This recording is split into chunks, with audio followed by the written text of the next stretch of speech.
ዛሬ በዱንያ ፍቅር ወድቀህ ሊሆን ይችላል በብዙ ነገራቶች ልትፈተን ትችላለህ ወላኪን ኢነላህ መዐ አላህ ከታጋሾች ጎን ነው አላህ ከታጋሾች ጎን አለ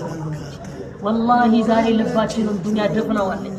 የአኺራ ቤታችንን ረሳነው ነገ ሞት እንዳልረሳ ስንት ወዳጆቻችን መተዋል እናት አባት ወንድም እህት ጎረቤት ያልሞተብን ሰው የለም ወላኪን ولا نعود الى الله ወደ አላህ ግን አንመለስም ወንድሜ እስከመቼ ነው በጥልመት የምትኖር ሞት ሲመጣ ሞት አዘናግቶ እስከሚወስድ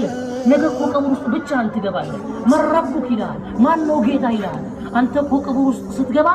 ማንንም አይጠቅምህም ዱንያ ላይ አብረው ሲበሉ ሲጠጡ የነበሩት ጓደኛ ወዳጅ ዘመድ እናት አባት والله አይጠቅምህም የሚጠቅምህ